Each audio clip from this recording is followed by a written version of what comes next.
அனைவருக்கும் வணக்கம். இன்றைய பதிவில் நம்ம உடம்பை நல்ல ஒரு ஹெல்த்தாக எப்படி வச்சுக்கிறது அப்படிங்கிறத பற்றி தாங்க இந்த வீடியோவில் நம்ம பார்க்க போகிறோம்.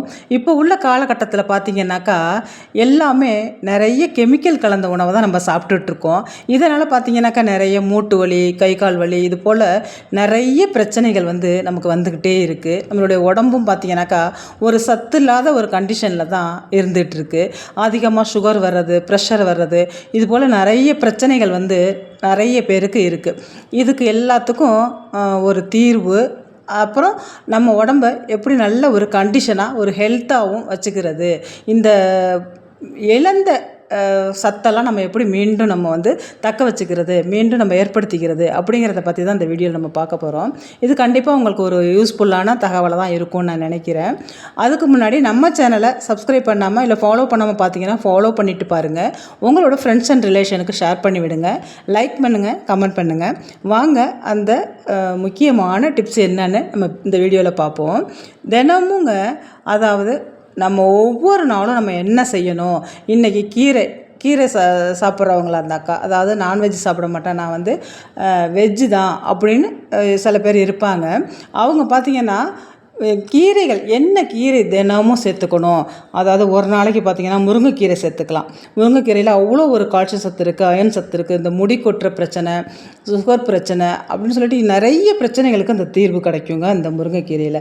அதே போல் வெந்தயக்கீரை எடுத்துக்கிட்டிங்கன்னா அதுவும் சுகருக்கு ஒரு ரொம்ப ஒரு நல்ல மருந்துன்னே சொல்லலாம். அந்த வெந்தயக்கீரை எல்லாத்துலேயுமே இந்த வெந்தயக்கீரை நம்ம மிக்ஸ் பண்ணி சாப்பிட்றது ரொம்பவே நல்லது. எல்லாத்துக்கூடமே அந்த வெந்தய கீரையை நம்ம ஒரு கூட்டாகவோ ஒரு குழம்பாகவோ வச்சு சாப்பிடும் பொழுது இட்லி, தோசை, சப்பாத்தி எல்லாத்துக்குமே நம்ம அதை நம்ம பயன்படுத்தி சாப்பிட்டுக்கலாம். அதே போல் மணத்தக்காளி கீரை வயிற்று புண்ணாற்றக்கூடிய மிக முக்கியமான கீரை இந்த மணத்தக்காளி கீரை.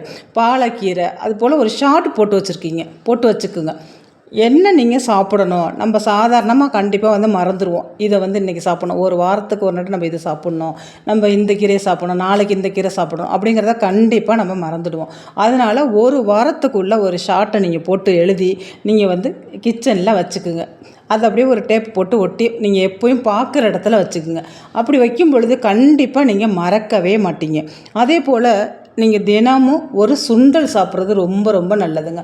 ஒரு சுண்டலாகவோ ஒரு சேலட்டாகவோ நீங்கள் எடுத்துக்கிறது, நீங்களும் எடுத்துக்கிட்டு உங்களோட குழந்தைகளுக்கும் அதை நீங்கள் தினமும் கொடுக்கும் பொழுது, இந்த ஸ்கூல் ஆரம்பிக்க போகிறாங்க, அந்த ஸ்கூல் போகிற குழந்தைகளுக்கு நீங்கள் அதை ஒரு சேலட்டாக செஞ்சு, அதாவது முளைக்கட்டின பயிராகவே, கொண்டக்கடலையாக இருக்கட்டும், பயத்தம்பருப்புன்னு சொல்லுவோம்ல, அதாவது பாசிப்பயிறு, முழு பாசிப்பயிறு இருக்கு இல்லையா, அதை முளை கட்டி கொடுக்கலாம், கொண்டக்கடலை கொடுக்கலாம், நெடக்கல்லையை சுண்டல் செஞ்சு கொடுக்கலாம், இல்லை சேலடாக செஞ்சு கொடுக்கலாம். அதுபோல் ஏதாவது ஒரு சுண்டல் இல்லை சேலட் தினமும் எடுத்துக்கிற மாதிரி கண்டிப்பாக பாருங்கள். அதையும் ஒரு ஷார்ட்டில் இதை என்னன்னைக்கு ஒரு வாரத்துக்கு உள்ளது, இந்த நாளில் இந்த சுண்டல் செஞ்சு சாப்பிட்ணுங்கிறத எழுதி நீங்கள் ஒட்டிடுங்க. மேக்ஸிமம் டீ காஃபி குடிக்கிறத அவாய்ட் பண்ணிவிட்டு தினமும் ஒரு கஞ்சாக எடுத்துக்கோங்க. அதாவது ஒரு நாளைக்கு உளுந்தங்கஞ்சி, உளுந்தை லேசாக கருப்பு உளுந்து லேசாக வறுத்துட்டு நல்லா மிக்ஸி ஜாரில் போட்டு நல்லா பவுடரை அடித்து வச்சுக்கோங்க. அதை ஒரு நாளைக்கு கஞ்சாக வச்சு குடிக்கலாம். கேழ்வரகு மாவில் ஒரு நாளைக்கு கஞ்சாக வச்சு குடிக்கலாங்க. கம்பு மாவு அதை ஒரு நாளைக்கு கஞ்சாக வச்சு நம்ம குடிக்கலாம். அதே போல் கோதுமை மாவு ஒரு நாளைக்கு எடுத்துக்கலாம். சுகர் உங்களுக்கு இருக்குது அப்படின்னாக்கா நீங்கள் அதில் உப்பு மட்டுமே போட்டு எடுத்துக்கலாங்க. இல்லை எனக்கு நான் வெல்லம் போட்டு குடிக்கலாம்னா நாட்டு சர்க்கரை சேர்த்து கண்டிப்பாக நீங்கள் அதை குடிச்சிட்டு வரலாம். இந்த தானிய வகைகளை நம்ம தினமும் சேர்த்துக்கிறதுனால, அரிசி உணவை குறைச்சிட்டு தினமும் இந்த தானிய வகைகளை சேர்த்துக்கிறதுனால உடம்புக்கு நல்ல ஒரு ஹெல்த்து கிடைக்குங்க. நம்ம இழந்த அந்த சத்துக்கள் எல்லாம் நமக்கு கிடைக்கும்.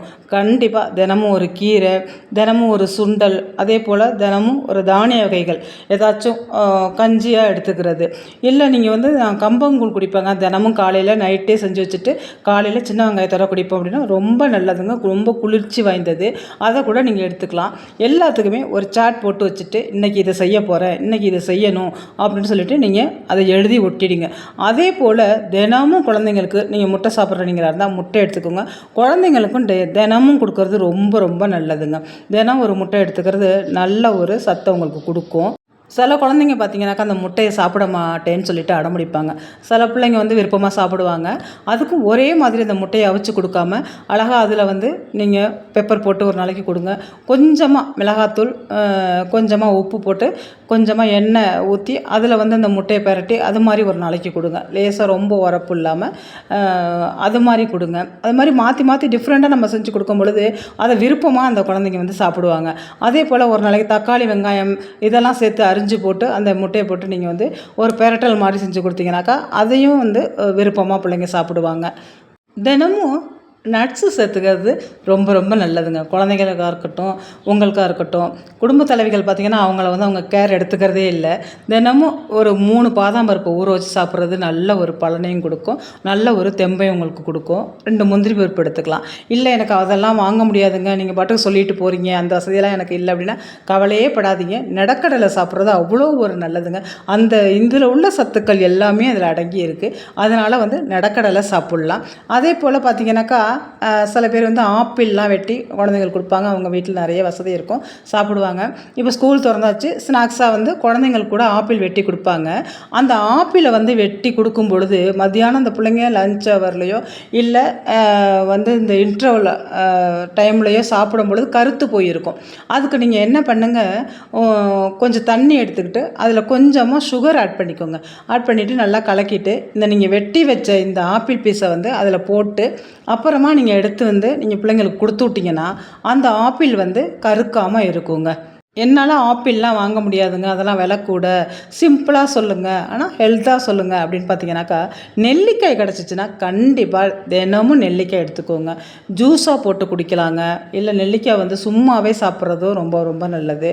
அந்த நெல்லிக்காய் கூட கொஞ்சமாக இஞ்சி, கொஞ்சமாக புதினா போட்டு நீங்கள் காலையிலேயே குடிச்சிட்டு வந்தீங்கன்னா நல்ல ஒரு புத்துணர்ச்சி கிடைக்கும். அன்றைக்கு முழுக்க உங்களுக்கு வந்து நல்ல ஒரு சுறுசுறுப்பு இருக்கும். சுகர் பிரச்சனைக்கு நல்ல ஒரு தீர்வு கிடைக்கும். கொஞ்சம் கொஞ்சமாக சுகரோட அளவு வந்து கம்மியாயிட்டு வரும். அதனால் இதை கண்டிப்பாக நீங்கள் வந்து தொடர்ந்து எடுத்துக்கலாம். சுகர் உள்ளவங்க மட்டும்தான் எடுத்துக்கலாமா அப்படின்னா இல்லைங்க, எல்லாருமே இந்த ஜூஸை எடுத்துக்கலாம். அதாவது வெயிட் லாஸ் பண்ணணும் அப்படின்னு நினைக்கிறவங்களும் இதை தினமும் இந்த ஜூஸை எடுத்துகிட்டு வரலாங்க. நெல்லிக்காய், புதினா, கொஞ்சமாக இஞ்சி போட்டு நீங்கள் மிக்ஸி ஜாரில் அடிச்சுட்டு வடிகட்டி கொஞ்சம் தண்ணி ஆட் பண்ணி குடிச்சிட்டு வாங்க. வெயிட் லாஸ்க்கு வந்து மிகச்சிறந்த ஒரு நிவாரணி இந்த ஜூஸ், நெல்லிக்காய் ஜூஸு. அதே போல் இளநீரை வருது, சின்ன பிள்ளையிலேயே வந்து இளநீரை வந்துருச்சு, முடி நிறைய கொட்டுது, நிறைய ஹேர் வந்து ஃபால்ஸ் ஆகுது அப்படின்னு நினைக்கிற நீங்கள் இந்த முறையை நீங்கள் பயன்படுத்திட்டு வாங்க. அதாவது நெல்லிக்காயை பறித்து நல்லா மிக்ஸி ஜாரில் விதையை நீக்கிட்டு மிக்ஸி ஜாரில் போட்டு அடித்து ஒரு பேக் மாதிரி போட்டுருங்க. போட்டுட்டு ஒரு 10 மினிட்ஸ் 15 மினிட்ஸ் கழிச்சு எப்போயும் போல் நீங்கள் என்ன ஷாம்பு போடுவீங்களோ இல்லை சீக்காய் போடுவீங்களோ போட்டு வாஷ் பண்ணிவிடுங்க. நல்ல ஒரு ரிசல்ட் கிடைக்குங்க. அதாவது முடி கொட்டுற பிரச்சனை இருக்காது, இளநர பிரச்சனை இருக்காது. அதே போல் நுணுங்கி சில பேருக்கு கொட்டும் ஹீட்டுனால். அந்த ஹீட்டை எல்லாத்தையும் தணிக்கக்கூடிய ஒரு குளிர்ச்சியை கொடுக்கக்கூடிய சக்தி வந்து இந்த நெல்லிக்காய்க்கு இருக்குங்க. அதனால் வந்து ஆப்பிள் வாங்க முடியலையே அப்படின்னு கண்டிப்பாக வருத்தப்படாதீங்க. இந்த நெல்லிக்காவை எடுத்துக்குங்க. இதில் அவ்வளோ ஒரு பவர் இருக்குது, அவ்வளோ ஒரு சக்தி இருக்குது. உடம்புக்கு நல்ல ஒரு குளிர்ச்சியை கொடுக்கக்கூடியது. ரத்தத்தில் சுகரோட அளவை கண்ட்ரோலில் வச்சுக்கக்கூடிய சக்தி இந்த நெல்லிக்காய்க்கு இருக்குங்க. ரொம்ப பேருக்கு இதுக்கு தெரியாது, இந்த நெல்லிக்காயோட அருமையும் ரொம்ப பேருக்கு தெரியாது. அதனால் கண்டிப்பாக இந்த நெல்லிக்காயை நீங்கள் எடுத்துக்கோங்க. இந்த டிப்ஸ் எல்லாம் பார்த்திங்கன்னா சிம்பிளான டிப்ஸ் தான், ஆனால் இதுக்கு வந்து வேல்யூ பார்த்திங்கன்னா ரொம்பவே அதிகங்க. அதை நம்ம பயன்படுத்திட்டு வந்தோம்னா இதுக்கு எல்லாமே வேல்யூ வந்து ரொம்ப அதிகம். இந்த டிப்ஸ் எல்லாம் உங்களுக்கு பிடிச்சிருந்துச்சுனாக்கா, உங்களுக்கு யூஸ்ஃபுல்லாக இருந்துச்சுனாக்கா உங்களோட ஃப்ரெண்ட்ஸ் அண்ட் ரிலேஷனுக்கு ஷேர் பண்ணி விடுங்க. நம்ம சேனலை ஃபாலோ பண்ணிட்டு பாருங்கள். நான் இன்னொரு வீடியோவில் உங்களை சந்திக்கிறேன். இந்த வீடியோ பார்த்த அனைத்து நல்லுள்ளங்களுக்கும் நன்றி.